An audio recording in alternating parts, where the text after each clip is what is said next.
आज यहां पश्चिम बंगाल के विकास के लिए 7,000 करोड़ रुपए से ज्यादा के प्रोजेक्ट उसका उद्घाटन और शिलान्यास हुआ है। तारकेश्वर महादेव की जय। तारक बम बोल बम। पश्चिम बंगाल के राज्यपाल सीवी आनंद बोस जी, केंद्रीय मंत्रिमंडल में मेरे सहयोगी शांतनु ठाकुर जी, पश्चिम बंगाल विधानसभा में नेता विपक्ष शुभेंदु अधिकारी जी, सांसद अपूर्वा पोद्दार जी, सुकांता मजूमदार जी, सौमित्र खान जी, अन्य महानुभाव, देवी और सज्जनों, 21वीं सदी का भारत तेज गति से आगे बढ़ रहा है।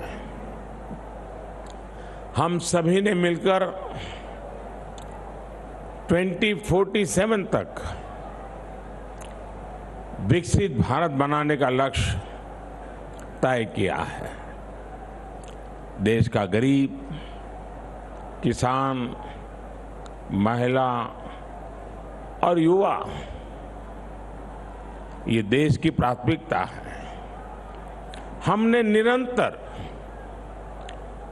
गरीब कल्याण से जुड़े कदम उठाए हैं, जिसका परिणाम आज दुनिया देख रही है।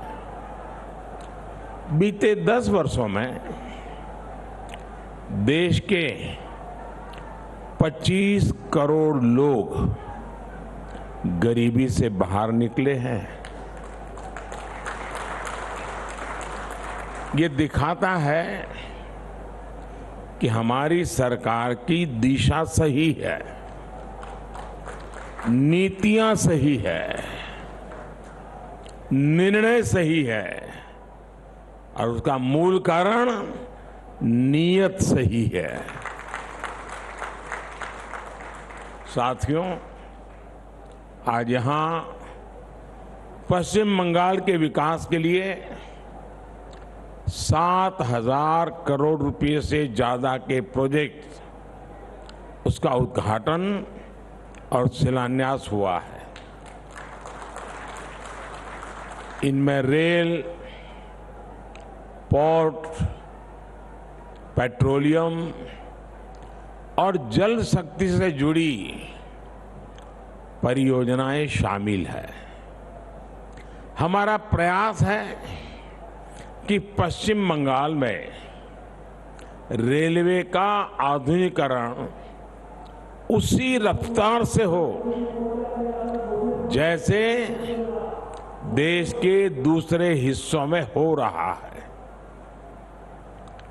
आज जिन परियोजनाओं का लोकार्पण हुआ है उनमें जाड़ग्राम सलगाजरी तीसरी लाइन से रेल परिवहन और बेहतर होगा। इससे क्षेत्र के उद्योगों और पर्यटन को बढ़ावा मिलेगा। सौंडलिया, चंपापुकुर और डानकुनी भट्टनगर बाल्टीकुटी रेल रूट, इस पर दोहरीकरण भी किया गया है। इससे उस रूट पर ट्रेनों की आवाजाही बेहतर होगी। भविष्य की जरूरतों को ध्यान में रखकर श्यामा प्रसाद मुखर्जी पोर्ट और इससे जुड़ी 3 और योजनाओं का विस्तार किया जा रहा है। इस पर भी केंद्र सरकार 1,000 करोड़ रुपए से ज्यादा खर्च करने जा रही है। साथियों, भारत ने दुनिया को दिखाया कि पर्यावरण के साथ तालमेल बिठाकर विकास कैसे किया जा सकता है। हल्दिया से बरौनी तक 500 किलोमीटर से ज्यादा लंबी क्रूड ऑयल की पाइपलाइन इसका उदाहरण है। इसके जरिए क्रूड ऑयल को 4 राज्यों बिहार, झारखंड, ओडिशा और पश्चिम बंगाल से होते हुए 3 अलग अलग रिफाइनरी तक पहुंचाया जाएगा। इससे खर्च भी कम होगा और पर्यावरण सुरक्षा से जुड़ी चिंताएं भी कम होगी। आज जो पश्चिम मेदिनीपुर में एलपीजी बॉटलिंग प्लांट शुरू हुआ है, उसका लाभ 7 जिलों को होगा। इससे यहां एलपीजी की मांग को पूरा करने में मदद मिलेगी और साथ साथ नौजवानों के लिए रोजगार के अनेक नए अवसर भी बनेंगे। आज हुगली नदी के प्रदूषण को कम करने के उद्देश्य से सीवेज ट्रीटमेंट प्लांट को भी शुरू किया जा रहा है। इसका भी फायदा हावड़ा, कमरहाटी और बारानगर के क्षेत्र में रहने वाले लाखों लोगों को होगा।